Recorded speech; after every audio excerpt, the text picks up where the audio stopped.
अस्सलाम वालेकुम। कैसे हैं आप लोग? उम्मीद करती हूँ ठीक होंगे, खुश होंगे, खैरियत से होंगे। जहाँ रहें खुश रहें, आबाद रहें। अपना बहुत सारा ख्याल रखें, अपने इर्द गिर्द रहने वालों का बहुत सारा ख्याल रखें। मेरे चैनल को सब्सक्राइब कीजिए। और आज जो है मैंने सुबह थोड़े से छोटे मोटे क्लिप्स लिए थे बच्चों को स्कूल भेजते हुए, लेकिन कंडीशन ठीक नहीं थी, तबीयत सही नहीं थी, तो इस वजह से मैं दिन भर की एक्टिविटीज़ जो है वो शूट नहीं कर पाई। लेकिन मैंने कहा चलें ठीक है, कभी तबीयत साथ देगी तो छोटा मोटा ब्लॉग शूट हो पाएगा, कभी नहीं तो मैं ऐसे ही आके किसी टॉपिक पे बात कर लूँगी। तो आज जिस टॉपिक पे मैं बात करने जा रही हूँ वो है बहुत ज़्यादा आजकल कॉमन है, जिसका हर शख्स शिकार है, हर इंसान शिकार है। रीज़न्स कुछ भी हो सकती हैं, कंडीशंस कुछ हो सकती हैं, लेकिन ये है कि बहुत ज़्यादा स्ट्रेस है, बहुत ज़्यादा डिप्रेशन है।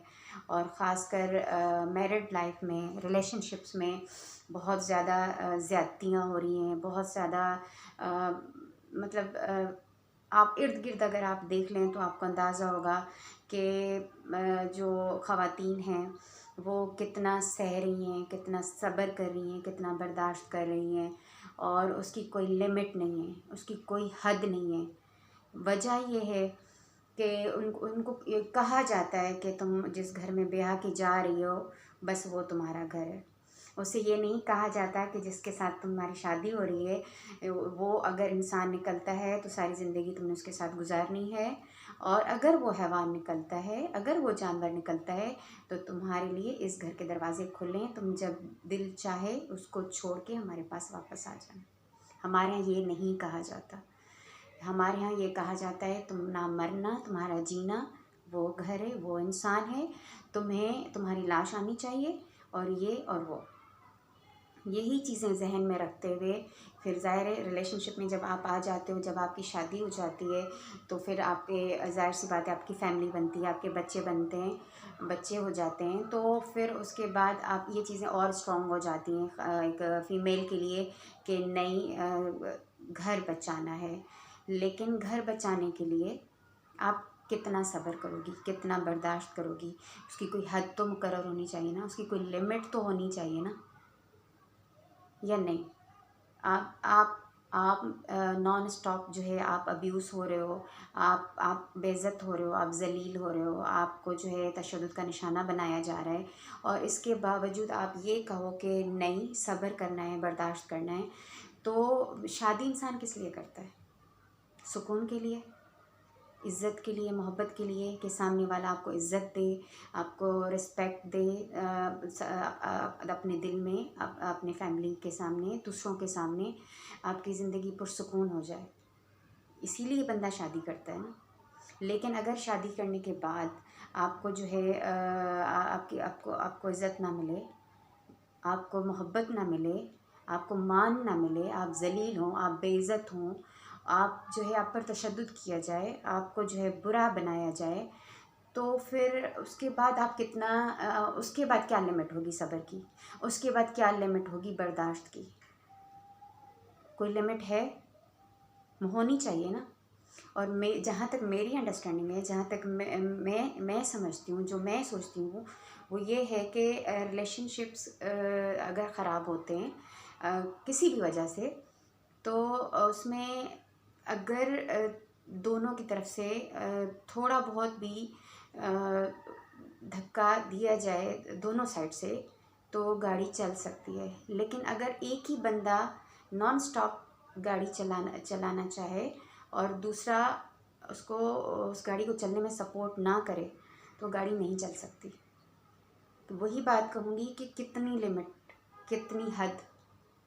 और अगर यहाँ पे मैं ये कहूँगी कि रिलेशनशिप में फ़ीमेल औरत अगर सब्र करते हुए, सहते हुए, बर्दाश्त करते हुए इस हद तक आ जाए कि उसको इतना ज़्यादा स्ट्रेस हो, डिप्रेशन हो कि उसको डिप्रेशन की टैबलेट्स खानी पड़ें, उसको नींद की टैबलेट्स खानी पड़ें, तो ये लिमिट है। ये मेरी अंडरस्टैंडिंग है। यहाँ पर आकर आपको डिसीजन लेना चाहिए, आपको फ़ैसला लेना चाहिए। कुछ नहीं होता। अगर रिलेशनशिप रिश्ते आसमान पर बनते हैं तो आसमान पर टूटते भी हैं, ये सब अगर हमारा यकीन है। अगर ये नसीब की बातों पर हम यकीन करते हैं तो रिलेशनशिप बनना जब अल्लाह ताला के हाथ में है तो टूटना भी अल्लाह ताला के हाथ में है। क्योंकि जब आप मेडिसिन पे आ जाते हैं, जब आपका स्ट्रेस, आपका डिप्रेशन इतना शदीद बढ़ जाता है कि आप डिप्रेशन की, नींद की टैबलेट लेने लगें, तो इट मीन्स कि ये इतना शदीद हो जाएगा कि या तो आपको किसी न किसी बीमारी में मुब्तला कर देगा, या फिर आपकी मेडिसिन की जो है क्वांटिटी बढ़ती जाएगी। आप डिप्रेशन में जो है मेंटली इतना ज़्यादा डिस्टर्ब हो जाओगे कि आप पागल खाने पहुँच जाओगे। यानी मौत दोनों तरफ से आपके लिए है। सामने वाला वो स्ट्रेस नहीं लेता, वो डिप्रेशन नहीं लेता क्योंकि उसके पास हज़ारों ऑप्शंस हैं। लड़ झगड़ के या कुछ भी करके वो निकल जाता है घर से। उसके पास उसके फ्रेंड्स हैं, उसके और बहुत सारे रिलेशंस हैं जहाँ पे वो जाके निकालता है, रिलैक्स हो जाता है। लेकिन जो फीमेल है वो घर में रहती है, वो उस चीज़ से नहीं निकल पाती। उसका स्ट्रेस बढ़ता जाता है, उसका डिप्रेशन स्ट्रॉन्ग होता जाता है, और उसके बाद कंडीशन ये आती है कि फिर वो वही बुरी बनाई जाती है, क्योंकि ज़ाहिर नॉन स्टॉप स्ट्रेस और डिप्रेशन की वजह से वो चिड़चिड़ी भी हो जाती है। फिर उसमें कुछ चेंजेस भी आने लगते हैं। ज़ाहिर से मुसलसल एक बंदा जो है वो कोशिश कर रहा हो कि उसको ज़िंदगी की गाड़ी को, रिलेशनशिप को चलाना है, धक्का देना है, लेकिन सामने वाला उसको सपोर्ट नहीं कर रहा हो, तो फिर वो आखिर कब तक। और फिर मैंने कहा ना कि जब वो इस रिलेशनशिप को चलाते चलाते स्ट्रेस में, डिप्रेशन में इस हद तक आ गई है कि वो मेडिसिन लेने लगे, तो डिप्रेशन की टैबलेट्स खाने लगे, तो ये हद है, ये आखिरी हद है, ये लिमिट है। इसके बाद आपको डिसीजन लेना चाहिए। आपको डिसीजन लेना चाहिए कि आपने, मतलब स्ट्रेस डिप्रेशन में जब आप यहाँ तक आ जाते हैं कि आपको मेडिसिन खानी पड़े, इट मीन्स कि आपकी लाइफ ख़त्म हो गई ना, ख़त्म कर दी गई। बच्चा क्या, या तो आपको कोई ना कोई बीमारी लग जाएगी, या तो आप मेंटली डिस्टर्ब होकर पागल खाने पहुँच जाएंगे। आप ख़त्म किए जा रहे हैं। और आप क्यों ख़त्म हो रहे हैं?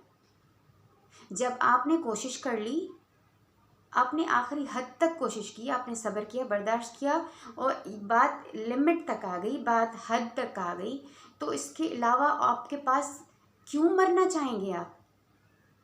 क्यों मौत को गले लगाना है?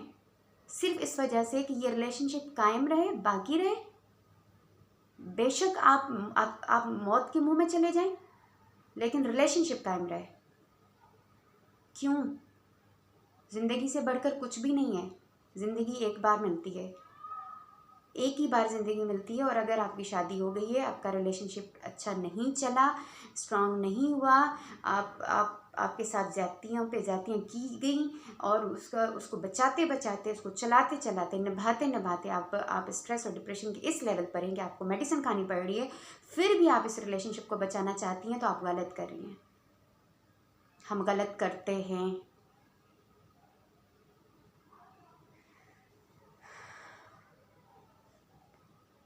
क्यों इस तरह की चीज़ें होती हैं हमारी लाइफ में?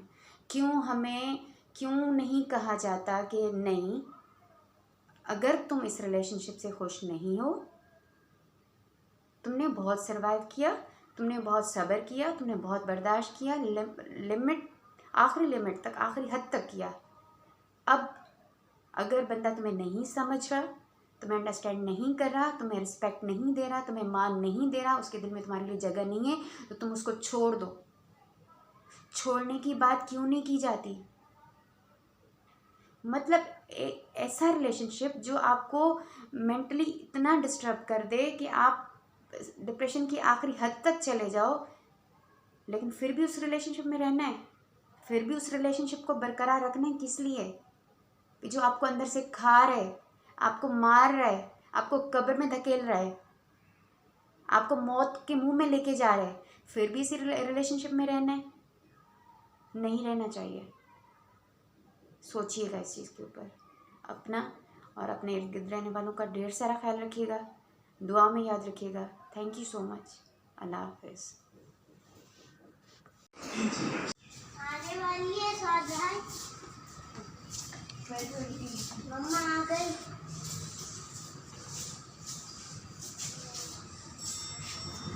अल्लाह हाफिज़।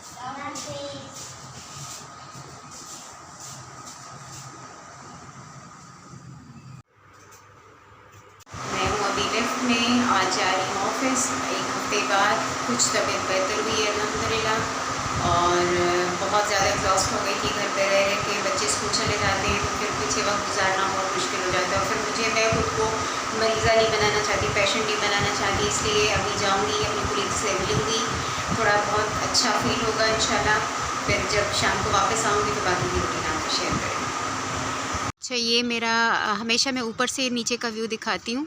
आज मैंने सोचा, मैं अभी ऑफ़िस जाने लगी थी तो ऊपर से जो है वो दिखाती हूँ कि यहाँ से 7th फ्लोर पे मेरा फ्लैट है, जहाँ से खड़े होकर मैं अर्ली मॉर्निंग सुबह वीडियो बनाती हूँ और नीचे का व्यू दिखाती हूँ। तो आज मैं नीचे से आपको दिखाती हूँ ये व्यू, ये ऐसे, और ये इस वाले सामने में जो है मेरा अपार्टमेंट है।